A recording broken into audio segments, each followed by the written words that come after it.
ఈరోజు 2వ అధ్యాయం గురించి తెలుసుకుందాం. సంజయుడు అన్నాడు, దయతో నిండిన కన్నీళ్లతో కళ్ళు ఊబ్బిన అర్జునుడిని చూసి మధుసూదనుడు అంటే కృష్ణుడు ఇలా అన్నాడు. శ్రీకృష్ణుడు అన్నాడు, అర్జున, ఈ క్లిష్ట సమయంలో నీకు ఈ నీచమైన మలినమైన భావం ఎలా వచ్చింది? ఇది ఆర్యుల పద్ధతి కాదు, స్వర్గానికి దారి కాదు, కీర్తిని నాశనం చేస్తుంది. ఓ పార్థ, నీరసతను ఆశ్రయించకే వద్దు, ఇది నీకు తగదు. ఈ చిన్న మనసు దౌర్బల్యాన్ని వదిలేసి లేవు, శత్రువులను జయించు. అర్జునుడు అన్నాడు, ఓ మధుసూదన, భీష్ముడు మరియు ద్రోణుడు వంటి పూజ్యులపైన నేను బాణాలను ఎలా ప్రయోగించగలను? ఓ శత్రునాశక, ఈ మహానుభావులను చంపకుండా భిక్షాటన జీవితం గడపడం నాకు ఉత్తమం.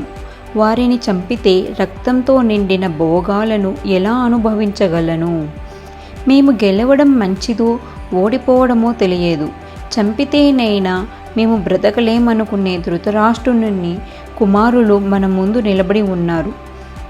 నా స్వభావం కారుణ్యంతో బలహీనమైంది. నేను ధర్మ విషయంలో అయోమయానికి లోనయ్యాను. నిన్ను శరణు పొందిన శిష్యుడిని నేను. నాతో ఏది శ్రేయస్సో చెప్పు, నన్ను బోధించు. ఈ దుఃఖం నా ఇంద్రియాలను ఎండబెడుతుంది.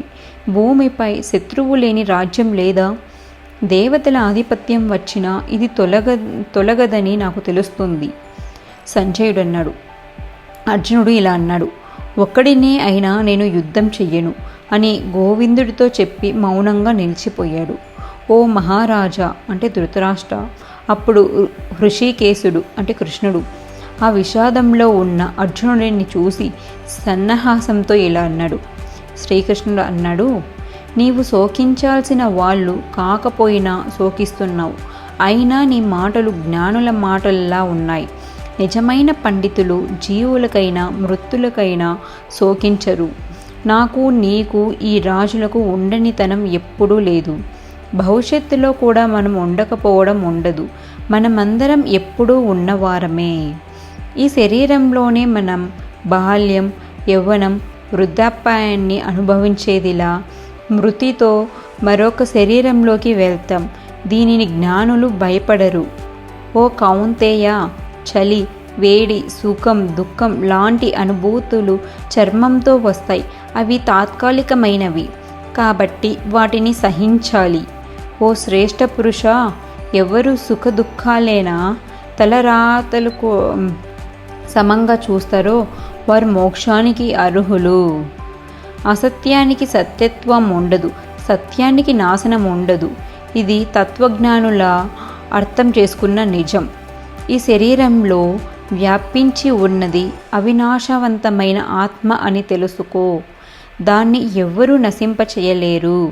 ఈ శరీరాలు నశించేవే, కానీ వీటిలో ఉన్న ఆత్మ నిత్యమైనది, నశించనది, కొలవలేనిది. అందుచేత ఓ భరత యుద్ధం చెయ్యు. ఎవడు ఆత్మను చంపగలగడని అనుకుంటాడో, దాన్ని చంపబడదని భావించేడో ఇద్దరూ తప్పుగా అర్థం చేసుకుంటున్నారు. ఆత్మను చంపడం లేదు, అది చంపబడదు కూడా. ఆత్మకు జననం లేదు, మరణం లేదు. అది పుట్టింది కాదు, మళ్ళీ ఉండబోయేదేం కాదు. అది ఆజన్మ నిత్యమైనది, శాశ్వతమైనది, పురాతనమైనది. శరీరం నశించినా అది నశించదు. ఓ అర్జున, ఎవడు ఈ ఆత్మను నిత్యమైనది, ఆజన్మమైనది, నశించనిది అని తెలుసుకుంటాడో అతడు ఎవ్వరూ నన్ను చంపాడని, ఎవరి మరణాన్ని కలిగించాడని చెప్పగలడు. మనుషుడు పాత బట్టలు వదిలి కొత్త బట్టలు ధరించేటట్లు ఆత్మ పాత శరీరాలను వదిలి కొత్త శరీరాల్లోకి ప్రవేశిస్తుంది. ఈ ఆత్మను ఆయుధాలు కొయ్యలేవు, అగ్ని కాలగలదు కాదు, నీరు తడిపించదు, గాలి ఎండబెట్టలేదు.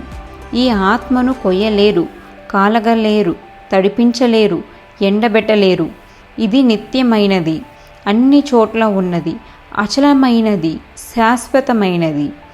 ఈ ఆత్మ దృష్టికి పట్టదు, ఊహించలేం, మారదు కూడా.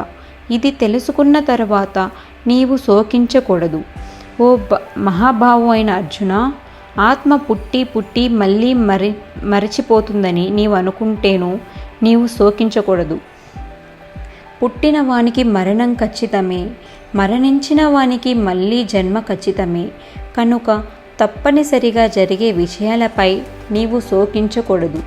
సకల జీవులు పుట్టే ముందు గోచరించవు, మధ్యలో కనపడతారు, మరణం తర్వాత మళ్ళీ కనిపించరు. అయితే దీనిపై ఎందుకు విచారం?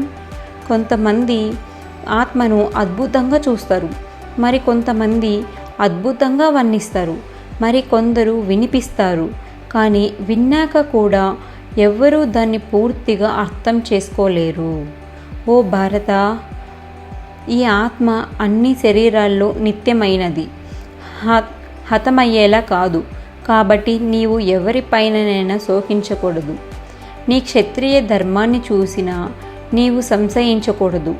ఒక క్షత్రియునికి ధర్మ యుద్ధం కన్నా గొప్పదేదీ లేదు. ఓ పార్థ, ఇలాంటిది స్వయంగా కలిసొచ్చే ధర్మయుద్ధం స్వర్గానికి తలుపులు తెరుస్తుంది. ఇలాంటిది క్షత్రియులకు చాలా శుభం.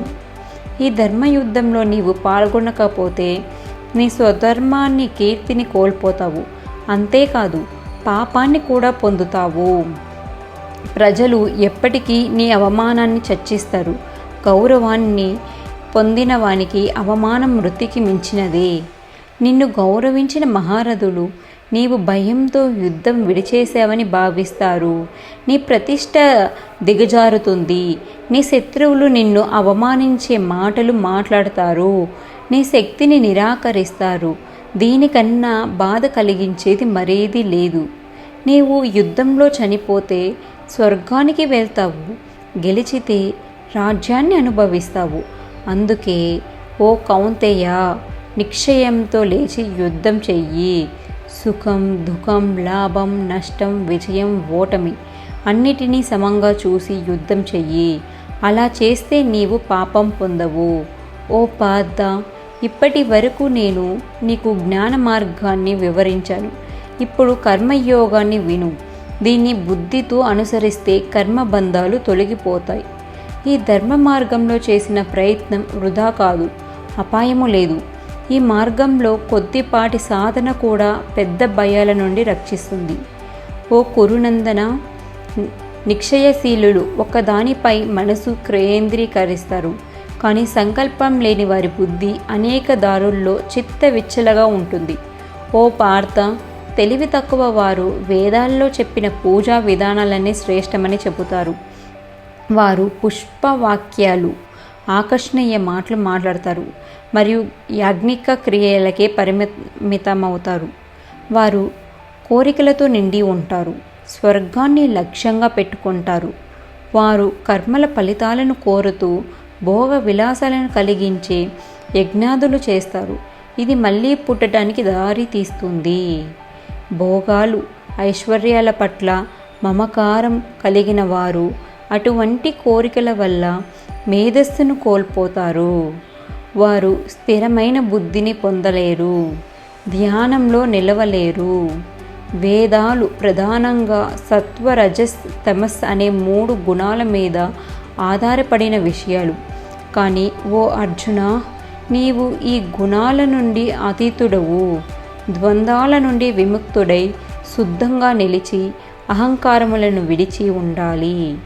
చుట్టూ నీరు పెరిగిన స్థలంలో చిన్న తిప్పల నీళ్లు ఎంత అవసరమో అంతే అవసరం విజ్ఞాని అయిన బ్రాహ్మణునికి వేదాలు ఉంటాయి. నీ కర్మ చేయడంలో మాత్రమే అధికారం ఉంది, ఫలితాలపై కాదు. ఫలితాలకు ఆశపడకూడదు. కర్మ చేయకపోవడం పట్ల కూడా ఆసక్తి పెట్టకూడదు. ఓ ధనంజయ, యోగ స్థితిలో స్థిరంగా ఉండి కర్మ చెయ్యు. విజయము, ఓటమిలో సమత్వాన్ని ఉంచు. ఈ సమత్వ వృత్తి యోగం అనబడుతుంది. ఓ ధనంజయ, ఫలాల కోసం చేసే కర్మ బుద్ధియుక్త కర్మ కన్నా తక్కువ. నీవు బుద్ధిని ఆశ్రయించు. ఫలాల కోసం చేసేవారు అచేతనులు. బుద్ధితో యుక్తుడైన వాడు ఈ లోకంలో మంచి చెడు ఫలితాలను వదిలేస్తాడు. కాబట్టి యోగంలో స్థిరమవ్వాలి. యోగం అంటే కర్మలో నైపుణ్యం. బుద్ధితో కర్మ చేస్తూ కర్మఫలాన్ని త్యజించిన మేధావులు జన్మబంధనాల నుండి విముక్తులై వేదన లేని స్థితిని అంటే మోక్షాన్ని సాధిస్తారు. నీ మోహం తొలగినప్పుడు నీ మేధస్సు నిజమైన జ్ఞానాన్ని గ్రహిస్తే శృతి వాక్యాలను అర్థం చేసుకొని నిర్వేదాన్ని పొందుతావు. మీ మేధస్సు శృతి అంటే వేద నిబంధన ద్వారా స్థిరమైనప్పుడు మీరు సమాధి స్థితిని పొందుతారు. ఈ అత్యుత్తమ స్థితిలో ఓ కేశవ, స్థితప్రజ్ఞుడైన వ్యక్తి ఎలా మాట్లాడతారు, ఎలా కూర్చుంటారు, ఎలా నడుస్తారు? ఓ పార్థ, మనసులోని అన్ని కోరికలను వదిలేసి తన స్వరూపంలో స్థిరపడిన వ్యక్తి స్థితప్రజ్ఞుడైన వాడు. ప్రమాదాలు, అశాంతి వలన కలిగే బాధలతో దురాశ, ద్వేషం లేని నిరంతర శాంతి కలిగిన వ్యక్తి నిజమైన ముని, ధీరుడు అని పిలువబడతాడు. ఎక్కడైనా దినచర్యలపై ఆసక్తి లేకుండా విజయాలు, ఓటములు తన మీద ప్రభావం చూపకుండా ఉండే వ్యక్తి స్థితప్రజ్ఞుడనే ఉచితము. వైకల్యాన్ని పొందిన వ్యక్తి తన ఇంద్రియాలను బాహ్య దృశ్యాల నుండి వదిలేస్తే అతని జ్ఞానం స్థిరంగా స్థాపితం అవుతుంది. మనిషి భౌతిక ప్రపంచాన్ని వదిలేసే సమయంలో దేహం నిజమైన ఆనందాన్ని అనుభవించి అవి పూర్తి స్థాయిలో నిష్కలంగా మారిపోతాయి. ఓ కౌంతేయ, యత్నిస్తూ ఉన్న జ్ఞానవంతుడైన మనిషికి కూడా తీవ్రమైన ఇంద్రియాలు అతని మనసును బలవంతంగా లాగిపోతాయి. అన్ని ఇంద్రియాలను నియంత్రించి నన్నే పరమ లక్ష్యంగా చూసుకుంటూ స్థిరంగా ఉండాలి. ఎవరి ఇంద్రియాలు వశంలో ఉంటాయో వారి జ్ఞానం స్థిరంగా స్థాపితమై ఉంటుంది. వ్యక్తి ఇంద్రియ కర్తవ్యాలను ఆలోచిస్తే వాటిపై అనురాగం పెరుగుతుంది. ఈ అనురాగం వలన కోరికలు పుడతాయి. కోరిక నుండి కోపం పుడుతుంది. కోపం వల్ల మోహం రాదోయింది. మోహం వల్ల మతిలో విరోధం వస్తుంది. మతిలో విరోధం వల్ల బుద్ధి నశించడంతో వ్యక్తి నశించిపోతాడు. రాగద్వేషాలను వదిలి తమ మనస్సు మరియు ఇంద్రియాలను నియంత్రించగలవాడే సాత్వికంగా నిలబడిన వ్యక్తి యోగంలో ఉన్నవాడిగా పిలువబడతాడు. వ్యక్తి మనసులో శాంతితో స్వాధీనం చేసుకుంటే అన్ని బాధలు తొలగిపోతాయి. శాంతి మరియు ఆనందం ప్రవాహానికి కారణమవుతాయి. ఆత్మ నియమం లేని వాడికి బుద్ధి ఉండదు. ఆయుక్తుడికి ధ్యాన శక్తి ఉండదు. ధ్యానం లేని వాడికి శాంతి ఉండదు. శాంతి లేని వాడికి సుఖం ఎక్కడుండగలదు. ఇంద్రియాలు భావ పదార్థాలపై వైపు తిరుగుతున్నప్పుడు వాటి వెంట మనసు పోతే అది ఆ మనిషి జ్ఞానాన్ని నశింపజేస్తుంది. ఎలా అంటే నీటిలో నావను గాలులు ఎటు తిప్పినా అలా. కాబట్టి ఓ మహాబాహు అర్జున, ఇంద్రియాలను పూర్తిగా భోగ విషయాల నుంచి నిలిపివేసిన వారికి ఆ జ్ఞానం స్థిరంగా ఉంటుంది. ప్రపంచంలోని సర్వభూతములకు నిద్ర లాంటిదైన దానిలో సంయమం కలిగిన వ్యక్తి అంటే యోగి లేదా స్థితప్రజ్ఞుడు జాగరూకతగా ఉంటాడు. భూతములు అంటే ప్రజలు జాగరూకంగా ఉండే విషయాలు జ్ఞానముని దృష్టిలో నిద్ర, అజ్ఞానం లాంటివి. అన్ని పక్కల నుంచి నదులు కలిసినా కూడా సముద్రం స్థిరంగా ఉంటుంది. అలాగే కోరికలు మనల్ని చేరుకున్నా మనం మంటకపోకపోతే అటువంటి మనసు పరమశాంతిని పొందుతుంది. కోరిక మీద తప్పనిసరిగా ఎదురు చూసేవారు కాదు. అన్ని కోరికలను వదిలేసి ఆసక్తి లేకుండా నేనే, నాకు అని భావం లేకుండా జీవించే వ్యక్తి పరమమైన శాంతిని పొందుతాడు. దేవత ఆత్మ బాంధవ స్థితిని ఒకసారి పొందినదైతే మళ్ళీ మోహంలో పడడు. మరణ సమయంను దాటుకొని కూడా ఆ స్థితిలో ఉంటూ విడుదల పొందుతాడు. ఇక్కడికి మన 2వ అధ్యాయం పూర్తి అయింది. ఫాలో చేసి లైక్ చేయండి, సబ్స్క్రైబ్ చేసుకోండి. ఇలాంటి ఇంకా ఆధ్యాత్మిక విషయాలు ఈ ఛానల్లో వస్తాయి.